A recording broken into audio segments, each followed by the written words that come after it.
Break नंतर तुमचं पुन्हा एकदा स्वागत। आणि अगदी विद्युत वेगाने आकडे सातत्याने बदलत आहेत पश्चिम बंगालमधले, आणि त्यामुळे एक गूढ जे बनलेलं आहे या आकड्यांच्या बद्दलचं ते अजूनही कायम आहे। पश्चिम बंगालमध्ये मात्र BJP cut to cut fight देताना दिसते।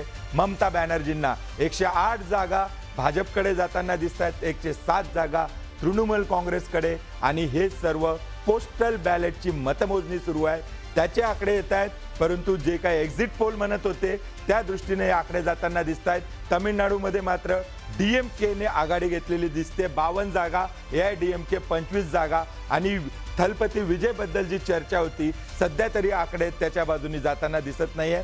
आपल्याला 9:30 वाजेपर्यंत किमान वाट बघायला लागेल की जेव्हा ईव्हीएम वगळतील। सर्वात इंटरेस्टिंग पश्चिम बंगाल इतकंच विलास केरळम चालू आहे जिथे यूडीएफ आणि एलडीएफ यांच्यात काटेकी टक्कर आहे, आणि त्यामुळेच अजून पुढचे काही तास तरी ठामपणे छाती ठोकपणे कोणी सांगू शकणार नाहीये की हे आकडे कुणाला सत्तेत बसवणार आहेत। आणि त्यामुळे आपण हा जो सगळा राजकीय भूगोल बदललेला आहे आजचा कसा बदलतोय त्याच्यावर एक नजर टाकूया। अमित आपल्याला मॅजिक वॉलच्या माध्यमातून सांगतील की बंगालमधलं मॅजिक सध्या कुणाचं कुठं कसं सुरू आहे, आणि जे सध्या आकडे समोर येत आहेत त्यानुसार चित्र बदलत आहे, नकाशा बदलतोय, राजकीय नकाशा काय सांगतोय अमित? विलास, आपण फक्त आकडे दाखवत नाही आहेत तर आपण हे देखील जनतेला दाखवूया की जे भाजप स्कोअर करते, टीएमसी स्कोअर करते ते कुठे होते। 224 जागांचे कल हाती येताना दिसते। भाजप 111 जागांवर आघाडीवर 44 जागांची आघाडी घेतलेली दिसते, आणि ही 44 जागांची आघाडी कुठून येते तर हा आपण जो बघतोय की साऊथ भाग आहे भाजपचा, आणि हा जो आहे पश्चिम बंगालचा प्रेसिडेन्सी एरिया ज्याला आपण ममता बॅनर्जीचा गड म्हणतो विलास, इथे भाजप घुसलेलं दिसतंय, इथे भगवीकरण झालेलं दिसतंय, आणि इथून हा स्कोर होते। त्यानंतर पूर्व वर्धमान या भागात कालपर्यंत भाजपचं खातं उघडलं नव्हतं, तिकडे देखील भाजपने आघाडी घेतलेली आहे। आपण जो उत्तर पश्चिम बंगाल बघतोय हा उत्तर भाग पहिलेपासून भाजपच्याकडे होता, आणि तो भाग आताही भाजपकडे जाताना दिसतोय विलास। जेव्हा आपल्या पुन्हा एकदा जेव्हा स्क्रीनवर मॅजिक वॉल दिसेल तेव्हा मी आणखी स्पष्टपणे सांगेल, तर हा उत्तर भाग जो भाजपचा स्ट्रॉंग होल्ड आहे तो भाजपकडे जाताना दिसतोय। हा आपण जो बघतोय चिकन स्नेक, आणि त्यानंतर मालदाचा भाग, मालदा हा विलास पहिलेपासून टीएमसीचा गड होता, तिथे सेंड मारलेली आहे भाजपने। त्यामुळे हे 44 जागांची आघाडी ती कुठून येते तर साऊथ प्रेसिडेन्सी एरिया, पूर्व वर्धमान, पश्चिम वर्धमान, मालदा, आणि हा मिदनापूरचा जो भाग दिसतोय हा भागात आपण बघतोय की भगवे स्पॉट आपल्याला दिसायला लागलेले आहेत, आणि या 48 जागांचं नुकसान सुरुवातीच्या कलांमध्ये ममता बॅनर्जींना होताना दिसते। त्यामुळे ही आकडे काँग्रेसलाही तिथं पुन्हा एकदा 5 जागांवर आघाडी मिळालेली आहे, तेही आपण सांगूया प्रेक्षकांना। बिलकुल, हा शून्यावर बाद झाले होते मागच्या वेळेस। ही आघाडी एकट्या काँग्रेसची नाही आहे, हा काँग्रेस प्लस आहे, आणि हा जो भाग आपण बघतोय परत तोच आहे की ही ज्या काँग्रेस कोणाला डेंट करते विलास, हा काँग्रेस तृणमूल काँग्रेसला डेंट करताना आपल्याला दिसते, आणि त्याचा फायदा कुठे ना कुठे भाजपला होतोय का, कारण हा पुन्हा एकदा मालदाचा भाग आहे जो टीएमसीचा गड होता, तिथे भाजप घुसलेला आहे, आणि काही ठिकाणी आपल्याला हे जे निळे स्पॉट दिसत आहेत हे काँग्रेसनं 5 ठिकाणी आघाडी घेतलेली आहे, परंतु ही आघाडी विजयात रूपांतर होते की नाही हे बघायला लागेल। मात्र सुरुवातीच्या कलांमध्ये भाजप स्वतःचा स्ट्रॉंग होल्ड राखताना दिसतंय, आणि जो टीएमसीचा स्ट्रॉंग होल्ड आहे त्यामध्ये भाजपनं एंट्री केलेली दिसते। आता आकडे समसमान आहेत, 111 111। मला वाटतं त्या प्रत्येक आघाडीवर असलेल्या आमदारावर कशी नजर असेल आणि एक एक आमदाराचं मोल काय असेल ह्या पुढच्या काही तासांमध्ये, आणि ही धाकधूक वाढवणारी आहे। दावे जरी राजकीय पक्षांकडून केले जात असले तरी सुद्धा अनेक सेफॉलॉजिस्ट आहेत ज्यांनी अनेक वर्ष रिपोर्टिंग केलेलं असे राजकीय पत्रकार आहेत, सगळ्यांनी बाकीत करणं टाळलं होतं, आकडे देणं टाळलं होतं। त्याचं कारण या आकड्यांमध्ये आहे, कारण बघा आता साधारण 1 तास होतोय मतमोजणीला सुरुवात होऊन, 111 111 कोण प्रेडिक्ट करू शकेल की अशा प्रकारची राजकीय तिथं रणधुमाळी सुरू आहे। आणि मंदार फणसे सर आपले न्यूज 18 मराठीचे संपादक आपल्यासोबत जोडले गेलेले आहेत। हेच अपेक्षित होतं ज्या आकड्यात दिसतंय?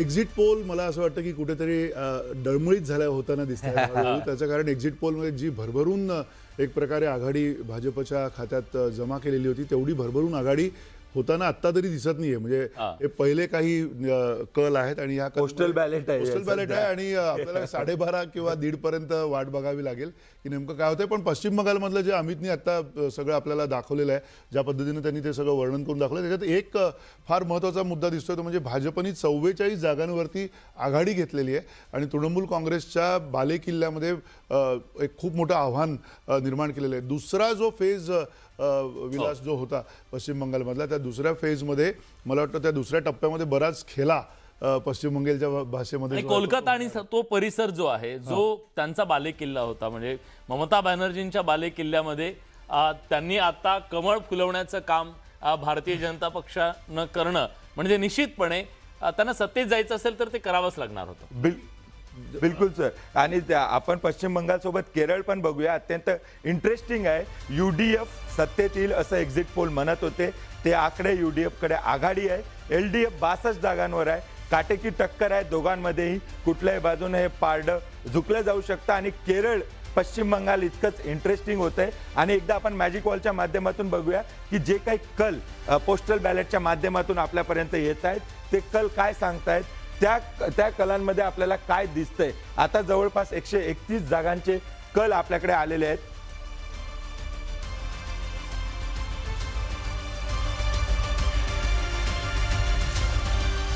अ, 131 जागांचे कल आपल्याकडे आले. UDF 65 जागांवर आघाडी घेतलेली दिसते आणि LDF 62 जागांवर.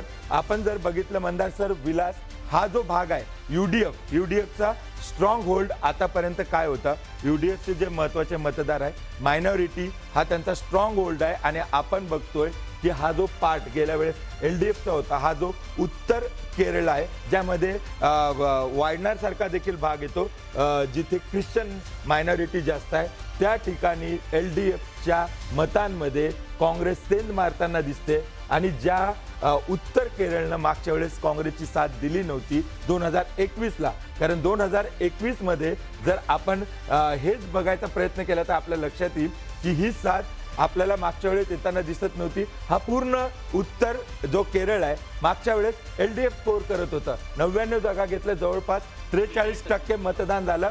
आणि 2026 मध्ये हीच परिस्थिती आपल्याला बदलताना दिसते.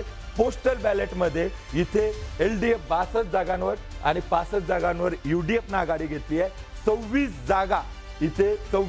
जागा गेन करताना दिसते UDF आणि LDF 18 जागा गमावताना दिसतंय. हे पोस्टल बॅलेटची मतमोजणी आहे. म्हणजे एक सरळ परिवर्तन आपल्याला दिसते. बिलकुल जसं पश्चिम बंगालमध्ये ममता बॅनर्जीच्या स्ट्रॉंग होल्ड मध्ये आपल्याला भाजप जाताना घुसताना दिसते, त्याच पद्धतीने इथे LDFचा जो स्ट्रॉंग होल्ड आहे त्या स्ट्रॉंग होल्ड मध्ये UDF घुसताना दिसते.